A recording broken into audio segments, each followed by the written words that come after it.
Well, hello, this is Martha cooking live at the Beaver's Den. I'm so excited that you decided to join me.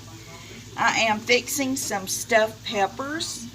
We got some beautiful peppers out of the garden from our neighbor. And a lot of times, I'm going to put you down where you can see what's going on, and that way, take it off of me. But you see these little caps? This is what I take, and this is what I put in to my sauce, my homemade sauce. And that way, while this is just cooking away, I flavor it. Kelly, can you get me one carrot, please? If you're still in here.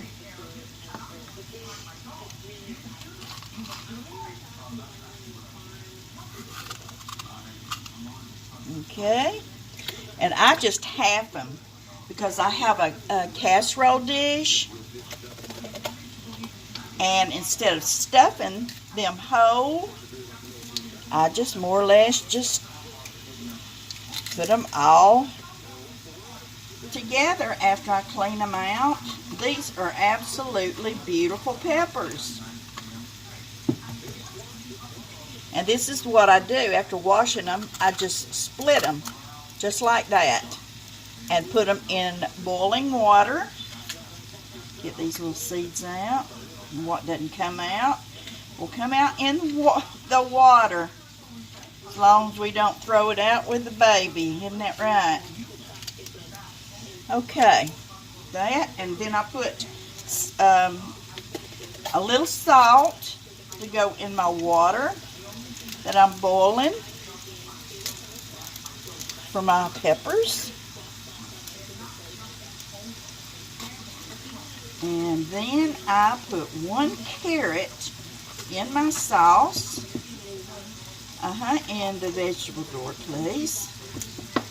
And I just lay them like bottom side like this, and then I just stuff them and lay them in a casserole dish, like a 9 by 13, and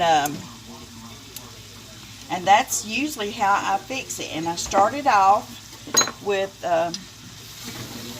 some ground beef, 80/20, and this right here is I put a little bit of butter, a little bit of garlic, and I'm just going to put this I'm going to put a little bit of salt and pepper on it first. I'm going to flavor it as I go. You've heard of flavoring every layer. Well, that's what I believe in doing. And then this moisture.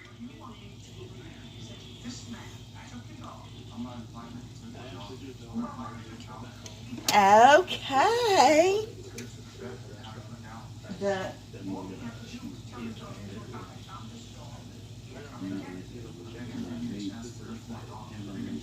No. Nope. This is it right here. This will be just right.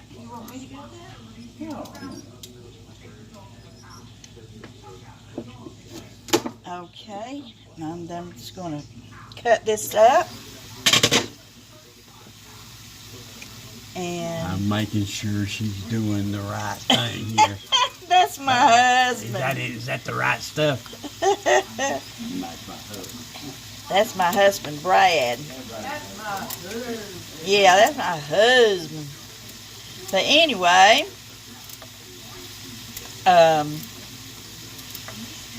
it seems like when you put a carrot in any homemade sauce, it just seems like it gives it a sweet taste, but yet it gives it a lot of flavor.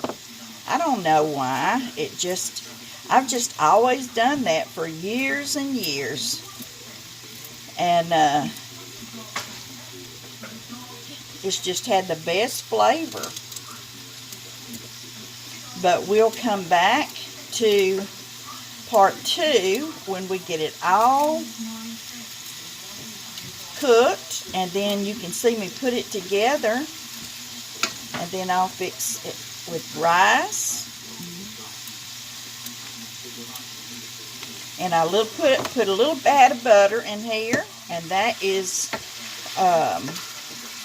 it just gives it a great flavor. I put butter in everything. And then I put a teaspoon of garlic. And I love these meat chopper separators right here. They do great. I don't have it on very high, but I could and get it done a little bit faster, but low and slow is the best.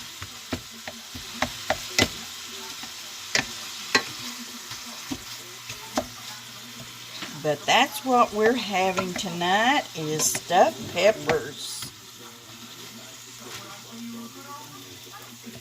I don't know, I just get hungry for it. And then, earlier today, I made some Russian tea. I don't know if y'all have ever had any Russian tea. And right here is my Russian tea. Can you see? I'll make 2 more batches probably before Christmas. And I'm going to post the recipe, and when I get ready to make another batch, I'll put this on YouTube too. And it's not the Tang kind. This is the real deal. It takes about an hour to do, but it's well worth it. And you can freeze it every, I guess, couple of weeks before Thanksgiving. I make a big batch, and then before Christmas I make another big batch. My mother used to have it in the refrigerator all the time, and when somebody would come by to see her, she would say, "Would you like a cup of hot Russian tea?" And in Nashville last night we had snow. I mean, it wasn't a big snow, but it was pretty big. And so it's going to taste really good tonight. And my husband helped me fix it, and it's on my Facebook page. But this is cooking live at the Beaver's Den, and I've had quite a few requests to do my Russian tea, and we did it live on Facebook this morning, and it just, I don't know, it's just got some great flavors. It's got oranges, it's got fresh fruit, fresh juices, and all except the, what do you call it, the pineapple juice. I use a can of sweetened pineapple juice, a can of the frozen orange juice, and you add 12 oranges. We usually use the navel oranges, but we just couldn't find any. And those we bought at Kroger, and they looked real juicy. In fact, they were juicy. And we were able to get like almost 6 cups of juice out of those oranges. And then it takes 3 lemons. So we were just really excited to get that done and out of the way. And tonight we can enjoy some good old Russian tea. But if you don't fix it or drink it, you're really missing out. It's just an old family recipe handed down from my mother, and you just bring all of those juices to a boil, and then you put like 5 or 6 whole cloves in it, and I'm telling you, it's delicious. And of course a pinch of salt. You know how you always put a pinch of salt in everything. And So, but yeah, we'll have to make a big batch of that. And I think you'll really like that. I know I'm going to be putting a lot of it in gallon jugs and freezing it for Thanksgiving. And then I know I'll be making 2 more batches. And see, a lot of people have made it with Tang. I don't even know how to make it like that. Which I'm not saying anything against it. Don't take it like that. But it's just it just has such a deep flavor. And so I'm gonna go ahead and just pause this until every bit of this gets done. I thought my meat was thawed out a little bit more, but it's not. And we'll check back with you in just a few minutes. And my peppers, they'll get parboiled just a little bit more, maybe about 8 more minutes. And then I'll check back with you. Okay? Stay tuned. Cooking live at the Beaver's Den.